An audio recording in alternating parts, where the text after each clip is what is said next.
तुमने देखा, तुम ध्यान करने बैठते हो कितने विचार उठते, ज्यादा उठते, उससे ज्यादा उठते हैं जितना जब तुम ध्यान करने नहीं बैठते।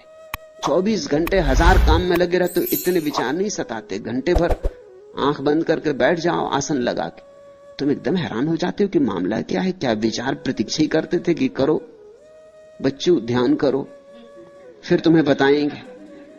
सब तरफ से टूट पड़ते हैं, सब दिशाओं से हमला बोल देते, जैसे प्रतीक्षा ही में थे कि करो ध्यान तो मजा चखाएं।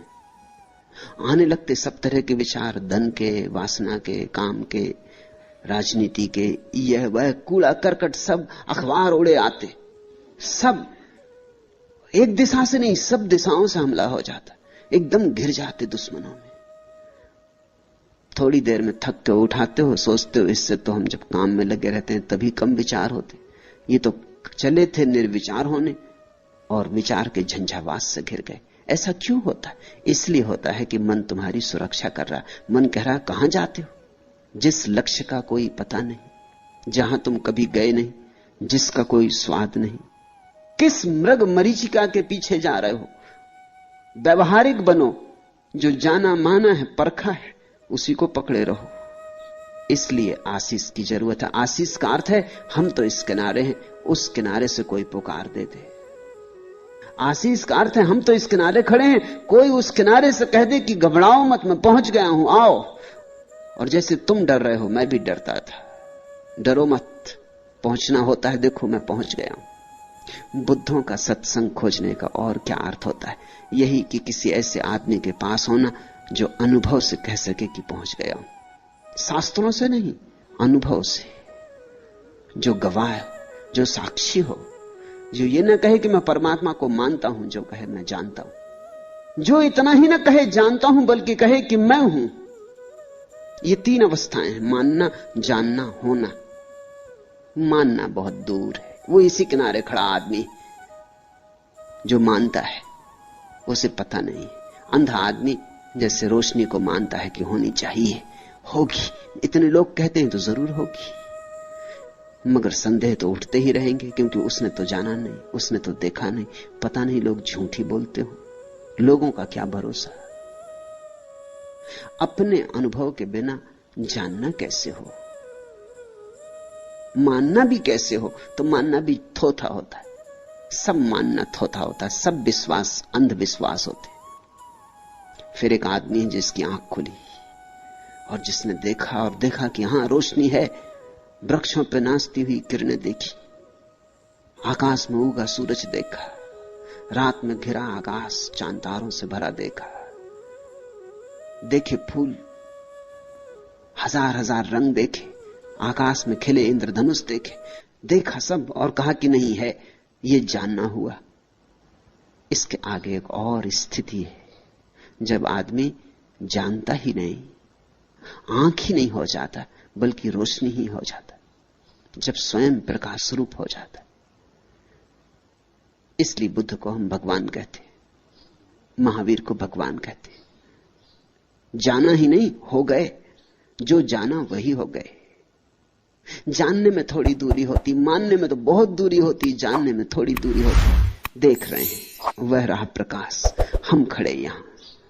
फिर धीरे धीरे दूरी मिटती जाती, मिटती जाती, और जो जाना जा रहा है और जो जानने वाला है एक ही हो जाते। ज्ञाता और ज्ञेय का भेद गिर जाता है, वही परम ज्ञान है। ऐसे किसी व्यक्ति का आशीष मिल जाए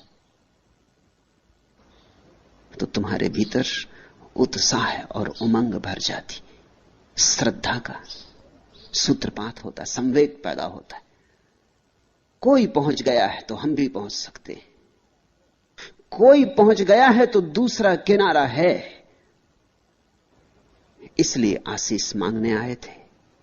बुद्ध जिस कुटी में रहते थे उसका नाम था गंध कुटी,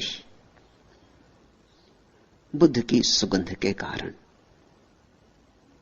एक सुवास है आत्मा की, जैसे फूल जब खिलते हैं तो एक सुवास होती, कागज के फूलों में नहीं होती। कागज के फूल कभी खिलते ही नहीं, असली फूलों में होती सुवास।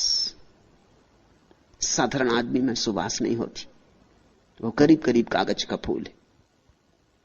कागज का, क्योंकि उसने सब झूठ का जाल अपने चारों तरफ बना रखा है। उसने दूसरों को धोखा दिया, अपने को भी धोखा दे लिया। प्रवंचक है, मिथ्या है, झूठ ही झूठ की परतें, सच उसमें खोजे से नहीं मिलता। कितना ही खोदो, एक झूठ के बाद दूसरा झूठ, दूसरे झूठ के बाद तीसरा झूठ।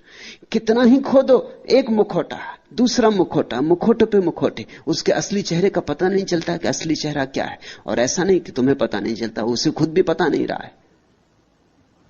उसे खुद भी अपने असली चेहरे का पता नहीं। बुद्ध की परंपरा में भिक्षुओं से निरंतर कहा गया, अपने असली चेहरे की खोज करो। वह चेहरा जो जन्म के पहले तुम्हारा था और मृत्यु के बाद फिर तुम्हारा होगा, उस चेहरे की खोज करो। जो चेहरे जिंदगी ने तुम्हें दे दिए, इन चेहरों को उतार के रखो। ये सब चेहरे झूठ हैं। बच्चा पैदा हुआ तब न तो हिंदू होता, न मुसलमान, न ईसाई, न जैन, न बौद्ध। ये असली बात है। फिर उसके ऊपर एक चेहरा हमने टांग दिया कि हिंदू, ये मुसलमान, ये ईसाई। फिर हिंदू में भी ब्राह्मण की, शूद्र की, क्षत्रिय की, वैश्य। फिर ब्राह्मणों में भी कानकुब्ज ब्राह्मण कि देशस्थ की कोकणस्थ। फिर रोग पर रोग है, बीमारियों पर बीमारियां हैं। खोजते चले जाओ चेहरे पे चेहरे, इसका असली चेहरा पता ही नहीं चलेगा। जब ये पैदा हुआ था तब इसे ये भी पता नहीं था कि मैं स्त्री हूं या पुरुष। तब ये बस था, तब इसे कुछ पता नहीं था। इसका देह भाव नहीं था, सिर्फ आत्म भाव था, मैं हूं, बस इतना था। अब ये स्त्री है, पुरुष है, हिंदू है, मुसलमान है, गरीब है, अमीर है, ज्ञानी है, अज्ञानी है, साधु है, असाधु है। ये सब चेहरे इसने खरीदे बाजार से। स्कूलों में बिकते, कॉलेजों में बिकते, यूनिवर्सिटीज में बिकते, सब तरफ चेहरे बिकते। अब ये एमए हो गया, अब ये पीएचडी हो गया, अब ये डीलिट हो गया। यहां इस आश्रम में तुम्हें बहुत से पीएचडी बुहारी लगातू मिल जाएंगे। उन्होंने चेहरा उतार के रख दिया, तुम पहचान भी नहीं सकोगे कि पीएचडी बुहारी लगा, उतार के रख दिया चेहरा। अभी एक युवती आई, मेडिसिन में पीएचडी है। मैंने उससे कहा कि तेरा क्या इरादा है? उसने कहा कि बस मुझे झाड़ू लगानी।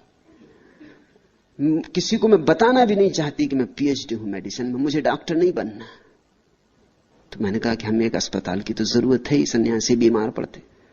तो उसने कहा अस्पताल में बुहारी लगा दूंगी, मगर नहीं, ये चेहरा मैं नहीं चाहती। मैं इतने दूर से सिर्फ यहां बुहारी लगाने आई। चेहरे उतारने पड़ते, उतार कर रख देने पड़ते। पश्चिम से युवक युवतियां सन्यास लेते हैं आके, वो कहते हैं अजीब बात है, हिंदुस्तान में जो मिलता है पहले यही पूछता है, डिग्री क्या, कहां तक पढ़े हो? ये बेपढ़े लिखों के सवाल है। ये पढ़ा लिखा आदमी नहीं पूछता ये बात। पढ़ा लिखा इसको क्या पूछेगा? ये बेपढ़े लिखों के सवाल है। हिंदुस्तान तो बड़ा अजीब है, कहते हैं बड़ा आध्यात्मिक है, दिखता नहीं। तुम लोग मिले नहीं, ट्रेन में मिल जाए, पूछते हैं क्या काम करते, क्या तनख्वाह, ऊपर से क्या मिलता। एक तो तनख्वाह पूछना ही अपमानजनक है। किसी आदमी की तनख्वाह नहीं पूछनी चाहिए, क्योंकि हो सकता है बेचारे की छोटी तनख्वाह हो और कहने में संकोच हो और झूठ बोलना पड़े। उसकी नौकरी छोटी मोटी हो, वो क्लर्क हो कि किसी प्राइमरी स्कूल में मास्टर हो। अब तुम उसकी भद्द करवाने पर राजी हो। या तो वो सच बोले तो अपमानजनक मालूम पड़ता है, या झूठ बोले तुम उसे झूठ बोलने का उत्तेजना दे रहे, फिर तनख्वाह क्या मिलती। और इतने तक चैन नहीं है आध्यात्मिक लोगों को। आखिर में पूछते ऊपर भी कुछ मिलता है कि नहीं। अगर ऊपर मिलता तो नौकरी अच्छी। हद हो गई। ऊपर मिलने का मतलब क्या होता है? चोरी, बेईमानी, रुस्वत, ये सब थोथे चेहरे हैं, और इन थोथे चेहरों पर हमें बड़ा भरोसा है। इसलिए तुम्हारी जिंदगी में सुवास नहीं, कागज के फूलों में गंध नहीं होती। तुम्हारा असली फूल तो मरा जा रहा है, तुम्हारा गुलाब का फूल तो सड़ा जा रहा है। कागज के फूलों ने चारों तरफ से उस पर घेरा डाल दिया है, उसको सांस लेने की सुविधा नहीं है। तुम्हारे गुलाब के फूल को अवसर नहीं है कि वो सांस ले ले, कि रोशनी में उठ जाए, कि पखरियां खोल दे। जगह नहीं है, अवकाश नहीं, सब स्थान कागज के फूलों ने भर दिया है। बुद्ध में गंध होती, क्योंकि बुद्ध के सब कागज फूल गिरा दिए गए, जला दिए गए। बुद्ध का अर्थ होता है जिसने अपने असली चेहरे को पा लिया। अब जो फिर वैसा हो गया जैसा निर्दोष बच्चा होता है, पहले दिन का बच्चा होता है, सिर्फ है, न कोई परिभाषा, न कोई सीमा, असीम हो गया। फिर इस सरलता में सुगंध है, सुवास है। सरलता के अतिरिक्त और कहीं सुवास नहीं। इस सहजता में सुगंध है। इसलिए बुद्ध की कुटी का नाम था गंध कुटी। वहां फूल खिला था, मनुष्यता का फूल। याद रखना, तुम भी फूल हो, चाहे अभी कली में दबे हो, या हो सकता है अभी कली भी पैदा ना हुई, अभी वृक्षों की किसी शाखा में दबे हो, या हो सकता है अभी वृक्ष भी पैदा ना हुआ हो, किसी बीज में पड़े हो, मगर तुम भी फूल हो। और अपनी सुगंध को खोजना है, और अपनी सुगंध को मुखर करना है, अपनी सुगंध को प्रकट करना है, अभिव्यंजना देनी। जो गीत तुम्हारे भीतर पड़ा है उसे गाया जाना है, और जो नाच तुम्हारे भीतर पड़ा है उसे नाचा जाना है। नाचोगे, गाओगे, खिलोगे तो ही परितृप्ति है। उस परितृप्ति में ही, उस संतोष में ही एक सुगंध है जो इन नासापुटों से नहीं पहचानी जाती। उसे पहचानने के लिए भी और नासापुट चाहिए।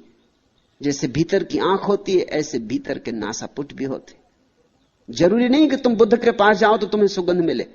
तुम अगर अपनी दुर्गंध से बहुत भरे हो तो शायद तुम्हें बुद्ध की सुगंध का पता भी ना चले। तुम अगर अपने शोरगुल से बहुत भरे हो तो तुम्हें बुद्ध का शून्य और संगीत कैसे सुनाई पड़ेगा। गंध कुटी के चारों ओर जूही के फूल खिले थे। शास्ता ने उन भिक्षुओं को कहा, भिक्षुओं, जूही के खिले इन फूलों को देखते हो? एक फूल तो बुद्ध का खिला था, मगर शायद अभी ये भिक्षु उसे नहीं देख सकते, इसलिए मजबूरी है। और बुद्ध को कहना पड़ा, भिक्षुओं, इन जूही के खिले फूलों को देखते हो? ये सुवासित फूल, इन पर ध्यान दो। इन फूलों में कई राज छिपे हैं। एक तो कि ऐसे ही फूल तुम हो सकते हो, ऐसी ही सुवास तुम्हारी हो सकती है। दूसरा, ये फूल सुबह खिलते हैं, सांझ मुरझा जाते।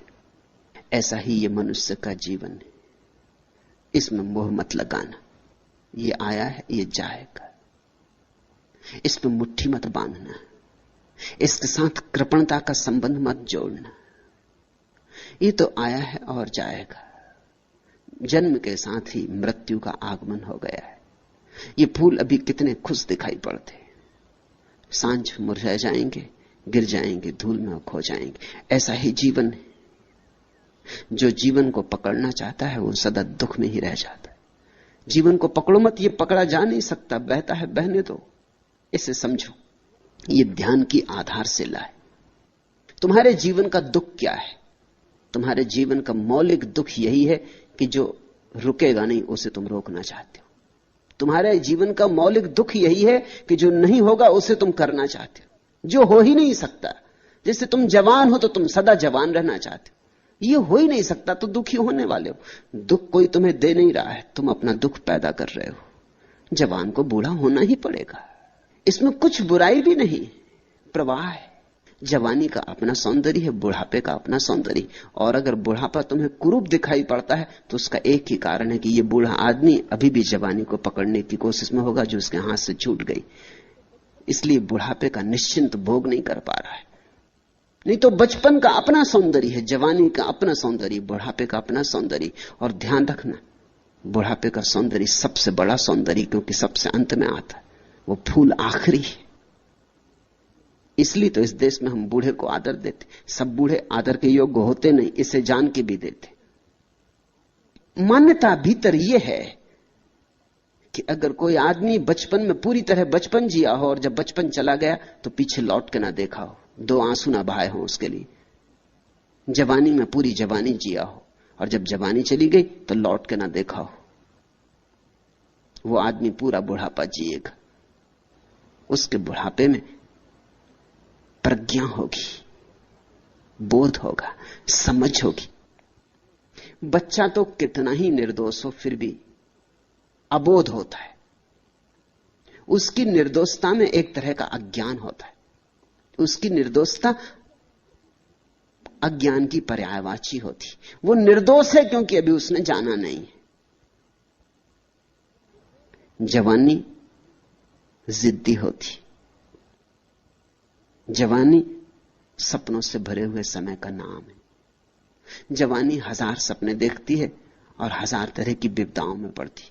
जवानी में हजार तरह की मूढ़ताएं सुनिश्चित है। जवानी एक तरह की मूढ़ता है, एक तरह का नशा है। जवानी एक तरह की मदहोशी है। जवानी में बड़ी गति है और बड़ी त्वरा है और बड़ी ऊर्जा है, लेकिन बड़ी विक्षिप्तता भी है। बुढ़ापा में जवानी की मूढ़ता गई, विक्षिप्तता गई, पागलपन गया, जवानी का जोश खरोश गया, जवानी की उत्तेजना ज्वर गया, बचपन का अज्ञान गया। जीवन के सारे अनुभव बूढ़े को ताजा कर जाते, निखार जाते, शुद्ध कर जाते। अब न वासना के अंधड़ उठते, न बचपन का अज्ञान खिलौनों में उलझाता, न जवानी की विक्षिप्तता पद धन प्रतिष्ठा की दौड़ में महत्वाकांक्षा जगाती। एक शांति उतरनी शुरू हो जाती। बूढ़ा एक अपूर्व संतोष से भरने लगता। सब जो देखना था देख लिया, सब जो जानना था जान लिया, अब घर लौटने लगता। लेकिन हमारी तकलीफ यह है कि हम में से बहुत कम लोग बूढ़े हो पाते हैं। बूढ़े हों कैसे? जो बूढ़े हैं वो भी अभी जवानी का विचार करते रहते, बचपन का विचार करते रहते, कहते हैं अरे वो दिन गजब के थे। जो आदमी ये कहे कि जो दिन बीत गए वो गजब के थे, समझना ये आदमी बढ़ नहीं पाया, ये प्रौढ़ नहीं हुआ। क्योंकि अगर वो दिन गजब के थे तो ये दिन और गजब के होने चाहिए, क्योंकि उन्हीं गजब के दिनों के ऊपर खड़े। और जब ये दिन गजब के नहीं है तो वो दिन भी गजब के नहीं हो सकते। जब बुढ़ापे में सौंदर्य नहीं है तो जवानी कैसे सुंदर रही होगी? अगर गंगा सागर में गिरने के करीब गंगा नहीं है तो गंगोत्री में कैसे गंगा रही होगी? बूढ़ा आदमी एक अभिनव सौंदर्य से भर जाता है। उसके सौंदर्य में एक शीतलता होती है, जवानी की गर्मी नहीं। और बूढ़ा आदमी फिर सरल हो जाता है, लेकिन उसकी सरलता में बुद्धिमत्ता होती, बच्चे का अज्ञान नहीं। बुढ़ापा अद्भुत है। और जो आदमी ठीक से बूढ़ा हो गया, न पीछे लौट देखता जवानी को, न याद करता बचपन को, वो आदमी अब मृत्यु में भी उतने ही आनंद से प्रवेश कर सकेगा। क्योंकि बुढ़ापे का डर क्या है कि कहीं मैं बूढ़ा ना हो जाऊं? वो डर यही है कि बुढ़ापे के बाद फिर आखिरी कदम मौत है। तो जवान जवानी में ही रुक जाना चाहता है, सब तरह की चेष्टाएं करता है, किसी तरह पैर जमा के खड़ा हो जाऊं, ये जो नदी की धार सब बहाए ले जा रही, ये मुझे अपवाद की तरह छोड़ दे। तो दुख ही दुख होगा। सुख किसे होता है? सुख उसे होता है जिसकी जीवन से कोई मांग नहीं, जीवन जो करता है उसे स्वीकार करने का भाव है। तथाता में सुख है। जवानी तो जवानी में, बुढ़ापा तो बुढ़ापा। आज किसी का प्रेम मिला तो प्रेम, और कल प्रेम खो गया तो उतना ही शांत भाव। आज महल थे तो ठीक, कल झोपड़े आ गए तो ठीक। लेकिन दुनिया में दो तरह के मूड हैं। अगर झोपड़ा है तो वो चाहते हैं महल होना चाहिए, अगर महल है तो वो चाहते हैं झोपड़ा होना चाहिए। बड़ी मुश्किल है। आदमी जहां है वहां राजी नहीं।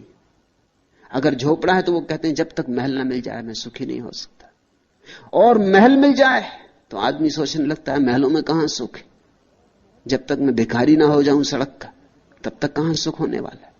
गरीब अमीर होने की सोचता, अमीर गरीब होने की सोचता है। लेकिन तुम जो हो जहां हो उसको जीते नहीं। तुम जो हो, जिस क्षण में हो, जहां हो, जैसे हो, उस क्षण को पूरे समग्रता से जी लो। उससे अन्यथा की मांग ना करो। जब वो क्षण चला जाएगा कोई अड़चन ना होगी, नया क्षण आएगा, नए क्षण के साथ नया जीवन आएगा। तो फूलों में यह भी संदेश है, और फूलों में यह भी संदेश है कि यह जीवन सदा रहने को नहीं, आज है कल नहीं हो जाएगा। इसलिए यह यात्रा है, मंजिल नहीं। यहां घर मत बना लेना।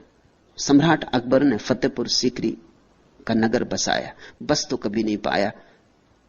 नगर बसते कहां? जब तक नगर बसा तब तक अकबर के मरने के दिन करीब आ गए, फिर जा नहीं पाया। नगर सदा से बेबसा रहा, लेकिन बनाया सुंदर नगर था, सुंदरतम नगरों में एक बनाया था, और एक एक चीज बड़े ख्याल से रखी थी। एक एक चीज, एक एक ईंट बड़े सोच विचार कर रखी गई थी। जो पुल फतेहपुर सीकरी को जोड़ता है, उस पुल पर क्या वचन लिखे जाएं, तो अकबर ने सालों उस पर विचार किया था। नगर द्वार पर स्वागत के लिए क्या वचन लिखे जाएं। फिर जीसस का प्रसिद्ध वचन चुना था। वचन है कि यह संसार एक सेतु है, इससे गुजर जाना, इस पर घर मत बना लेना। फूल में यह संदेश है, यहां सब बीत जाएगा, घर मत बना लेना। घर जो बना लेता है जीवन में वही ग्रस्त है, और जो घर नहीं बनाता वही संन्यास्त है। संन्यास के लिए घर छोड़ के जाने की जरूरत नहीं, संन्यास के लिए घर बनाने की आदत छोड़ने की जरूरत है। संन्यास के लिए यहां कोई घर घर नहीं है, सभी सराएं, जहां ठहरे वहीं सराएं। इसका यह मतलब नहीं है कि सराय को गंदा करो, कि सराय है अपने को क्या लेना देना। इसका यह भी मतलब नहीं कि सराय कैसी भी हो तो चलेगा। सराय को सुंदर करो, सुंदरता से रहो, लेकिन ध्यान रखो कि जो आज है वो कल चला जाएगा। यह जीवन का स्वभाव है। तो बुद्ध ने कहा, भिक्षुओं, जूहे के इन खिले फूलों को देखते हो, ये सांझ मुरझा जाएंगे। ऐसा ही क्षणभंगुर जीवन है, अभी है अभी नहीं। इन फूलों को ध्यान में रखना भिक्षुओं। यह स्मृति ही क्षणभंगुर के पार ले जाने वाली नौका है। क्यों? जो क्षणभंगुर को पकड़ना चाहता है उसके भीतर विचारों का तूफान उठेगा। विचार है क्या? क्षणभंगुर को पकड़ने की चेष्टाएं, क्षणभंगुर को थिर करने की चेष्टाएं। विचार है क्या? घर बनाने की ईंटें। इसलिए जो क्षणभंगुर को पकड़ना नहीं चाहता उसके भीतर विचार अपने आप छीन हो जाते। सार ही क्या है? जब सब चला जाना है तो इतने सोच विचार से क्या होगा? इतनी योजनाएं बनाने का क्या अर्थ है? अतीत चला गया, भविष्य भी आएगा और चला जाएगा, और वर्तमान बहा जा रहा है। जी लो बजाय योजनाएं करने के। जैसे जैसे विचार कम होते वैसे वैसे ध्यान प्रकट होता। ध्यान है निर्विचार चित्त की दशा, वही नौका है, वही पार ले जाएगी। विचारों ने बांध रखा है जंजीरों की तरह इस तट से, ध्यान ले जाएगा नौका की तरह उस तट पर। भिक्षुओं ने फूलों को देखा और संकल्प किया, संध्या तुम्हारे कुम्हलाकर गिरने के पूर्व ही हम ध्यान को उपलब्ध होंगे, हम रागादि से मुक्त होंगे। फूलो तुम हमारे साक्षी रहो। भगवान ने कहा, साधु साधु। जब भी वे आशीष देते थे तो यही उनका आशीष था, साधु साधु। धन्य हो कि साधुता का जन्म हो रहा है, धन्य हो कि सरलता पैदा हो रही, धन्य हो कि ध्यान की तरफ तुम्हारी दृष्टि जा रही, धन्य हो कि इस साधना में रस उमग रहा है। साधु साधु। ऐसा कहकर अपने आशीषों की वर्षा की। तब ये सूत्र उन्होंने कहे थे, शून्य ग्रह में प्रविष्ट शांत चित्त भिक्षु को भली भांति से धर्म की विपස්සना करते हुए अमानुषी रति प्राप्त होती। जो व्यक्ति शून्य ग्रह में ठहर जाए, जो अपने भीतर निर्विचार हो जाए, जिसके भीतर विचारों की तरंगें ना उठती हो, शून्य यानी निर्विचार। जो व्यक्ति शून्य हो जाए वही शांत चित्त है। जो लोग तुम्हें साधारणतः शांत चित्त दिखाई पड़ते हैं वह शांति सिर्फ ऊपर से साधी गई है, क्योंकि भीतर तो विचारों का बवंडर चल रहा है। चुप होने से कोई शांत नहीं होता, न बोलने से कोई शांत नहीं होता, न सोचने से शांत होता है। तुम ऊपर से बिल्कुल पत्थर की मूर्ति बन के बैठ सकते हो और भीतर विचार चलते रहे, तो इस पत्थर की मूर्ति बनने से कुछ भी नहीं होगा। एक युवक दीक्षा लेने एक सदगुरु के पास पहुंचा, एक बौद्ध भिक्षु के पास। बौद्ध भिक्षु एक बुद्ध मंदिर में रहता था। जब वह युवक आया तो उस गुरु ने पूछा कि पहले कहीं और कुछ सीखा है? उसने कहा, हाँ, पहले मैं एक योगी के पास सीखा हूं। क्या सीखो?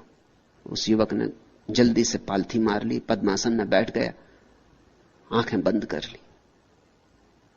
2 मिनट तक गुरु देखता रहा। उसने कहा कि वह आंखें खोलो और रास्ता पकड़ो। उसने कहा, रास्ता पकड़ू? मैं आपके पास शिष्य होने आया हूं। उस गुरु ने कहा, यहां पत्थर की मूर्तियां इस मंदिर में बहुत है, हमें और जरूरत नहीं, इन्हीं को साफ संभाल करते बहुत झंझट हो रही। ये पद्मासन लगा के तुम बैठ गए, लेकिन भीतर तुम्हारे मैं पूरा बाजार देख रहा हूं। पद्मासन लगाने से क्या होगा? शीर्षासन लगाने से भी क्या होगा? भीतर से बाजार बंद होना चाहिए। वही एकमात्र वास्तविक आसन है। शरीर के आसनों में मत उलझ जाना। असली सवाल मन का है। वहां शून्यता होनी चाहिए तो शांत चित्त होता कोई, और जो शांत चित्त होता वही धर्म की विपස්සना कर पाता है।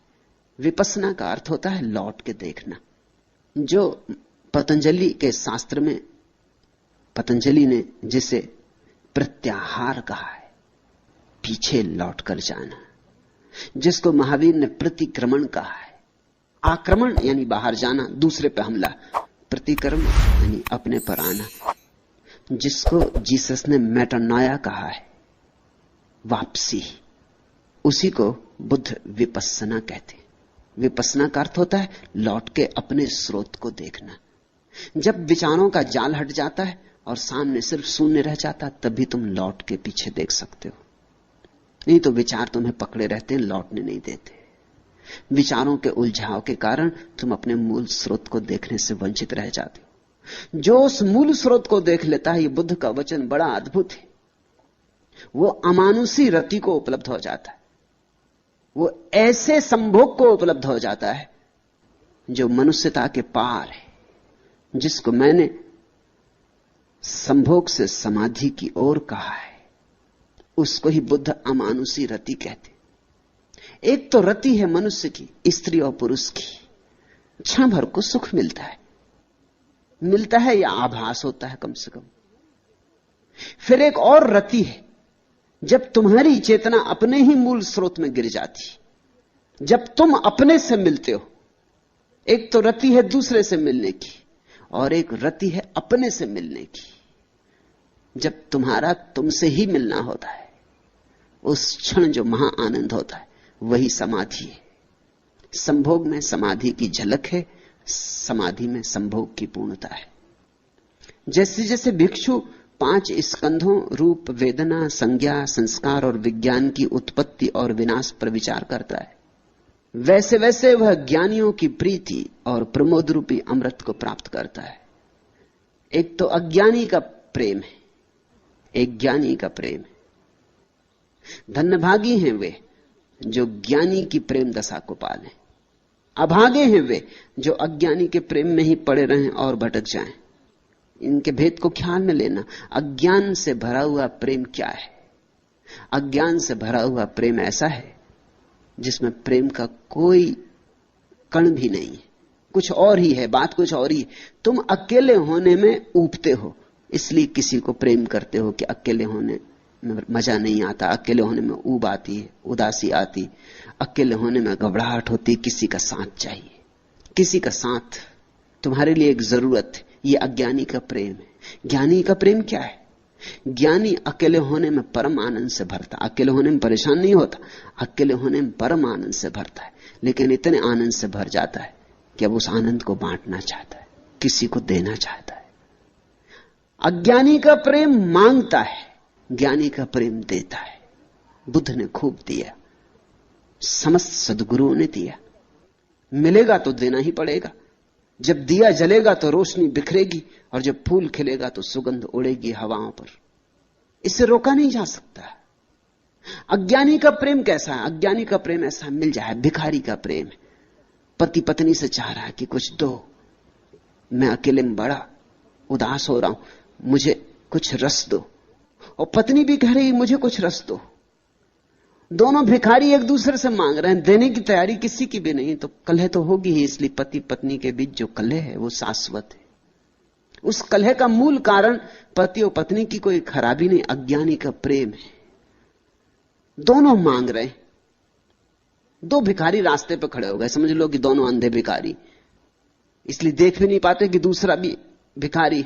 दोनों एक दूसरे के सामने हाथ फैलाए खड़े हैं कि कुछ मिल जाए, दया करो। वही दशा है पति पत्नियों की, अंधे, देख भी नहीं सकते कि दूसरा बेचारा खुद ही भिखारी, इससे क्या मांग रहे, और दूसरा भी मांग रहा है कि कुछ मिल जाए।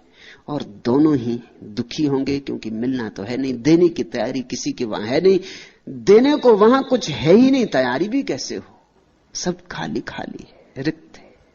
इसलिए इस जगत में सभी प्रेमी समझते हैं कि धोखा दिया गया, कि कहां से इस स्त्री की झंझट में पड़ गया। इतनी स्त्रियां थी जिनसे मिल सकता था, किसी से नहीं मिलने वाला था।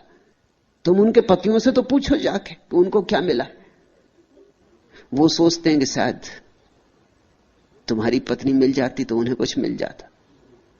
मैंने सुना है एक यहूदी पुरोहित को एक युवक ने आके कहा कि मुझे क्षमा कर दे, मुझे बिल्कुल क्षमा कर दे, मैं महापापी हूं। यहूदी पुरोहित ने कहा लेकिन मुझे पता तो चले क्या पाप है। उस युवक ने कहा मत पूछे, बस मुझे क्षमा करना, ये पाप ऐसा है कि मैं कह ना सकूंगा। लेकिन पुरोहित ने कहा तुम मुझसे कह सकते हो और बिना जाने मैं क्षमा भी कैसे कर दूं। तो मजबूरी मुसबक ने कहा कि मामला यह है कि कई बार मेरे मन में आपकी पत्नी के प्रति वासना उठती, मुझे क्षमा कर दे। उस यहूदी पुरोहित ने उसके सिर पे हाथ रखा और कहा बेटा घबरा मत, मेरे मन में भी तेरी पत्नी के प्रति विचार उठता, तू निश्चिंत रह, इसमें कुछ अपराध नहीं है, क्योंकि यह हालत मेरी भी। यही हालत है जो तुम्हें नहीं मिला है, सोचते हो शायद उससे मिल जाता। इस जगत में भिखारी भिखारियों के सामने खड़े, किसी सम्राट को खोजो, मगर सम्राट को खोजने का ढंग सम्राट होना है, इसलिए बड़ी मुसीबतें। सम्राट के पास सम्राट होकर पहुंच सकते हो, भिखारी को राजमहल में प्रवेश भी नहीं मिलेगा। सम्राट को खोजने का उपाय सम्राट होना है। अगर बुद्धों से सत्संग चाहते हो तो ध्यानी बनो, धीरे धीरे तुम्हारा सम्राट भी भीतर पैदा हो, फिर खूब प्रेम बरसता है, प्रेम ही प्रेम बहता है, प्रेम की रसधार बहती। वह वैसे ही वैसे जैसे जैसे विपस्सना को उपलब्ध होता है और जैसे जैसे देखता है संसार में सब क्षण भंगुर है, यहां कुछ ठहरने वाला नहीं, वैसे वैसे ज्ञानियों की प्रीति और प्रमोद रूपी अमृत को प्राप्त करता है। और जब देने की कला आ जाती है और देने की क्षमता आ जाती तो सुख है। सुख देने में, लेने में नहीं। तुमने भी कभी कभी जीवन में निरीक्षण किया होगा इस बात का कि जब तुम देते हो तब एक तरह का सुख मिलता है, कुछ भी थोड़ा सा भी दे दो, और जब तुम लेते हो तब पीछे थोड़ी सी ग्लानि होती है, लेने में तुम दीन हो जाते। इसलिए एक बात जानना, अगर तुम किसी को कुछ दो तो ख्याल रखना वो तुम्हें कभी क्षमा नहीं कर पाएगा, वो तुमसे बदला लेगा। इसलिए अक्सर होता है, लोग कहते हैं हमने तो नेकी की, हमें बदले में बदी मिली, उसमें राज है। इसलिए ज्ञानियों ने कहा नेकी कर और कुएं में डाल, फिर उसको बिल्कुल भूल ही जा, उसकी याद ही मत दिलाना, नहीं तो जिस आदमी के साथ नेकी की वही तेरी गर्दन काटेगा, क्योंकि उसको तूने दीन कर दिया। एक आदमी आया, तुमने उसे 100 रुपए दे दिए और तुम्हारे मन में बड़ा नेकी का भाव उठा कि देखो कितना गजब का काम कर रहे हैं, इसको 100 रुपए दे रहे हैं। तुम तो गजब का काम कर रहे हो, उस आदमी पे क्या गुजर रही, वो ये देख रहा है कि अच्छा कभी मौका मिला तो देख लेंगे। तुम ऐसे अकड़े जा रहे हो, ऐसे फूले जा रहे हो, आज हम मुसीबत में हैं, ठीक है, हाथ फैलाने पड़े तुम्हारे सामने, ठीक है। वो सदा प्रार्थना करेगा कभी ऐसा दिन आए कि तुम भी हमारे सामने हाथ फैलाओ, तभी वो तुम्हें क्षमा कर पाएगा, नहीं तो क्षमा नहीं कर पाएगा। वो तुम्हारा दुश्मन हो गया, तुमने एक दुश्मन बना लिया। देना इस ढंग से कि लेने वाले को पीड़ा ना हो तो ही, नहीं तो तुम क्षमा नहीं किए जा सकोगे।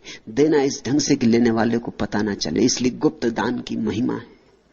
देना इस ढंग से कि लेने वाले को यह ख्याल ही ना हो कि देने वाला वहां अकड़ के खड़ा था और देने में मजा ले रहा था। देना विनम्रता से, देना झुक के, हाथ तुम्हारा नीचा हो इस ढंग से देना, लेने वाले का हाथ ऊपर रहे इस ढंग से देना, ताकि लेने वाले को ऐसा लगे कि लेके उसने तुम पर कृपा की है, अनुग्रह किया। फिर तुम्हारे लिए कभी नेकी के बदले में बदी नहीं मिलेगी। जिसके भीतर देने की पात्रता आ जाती है, पात्र भर जाता है प्रेम से, उसी के भीतर प्रमोद होता है। प्रमोद है देने का आनंद।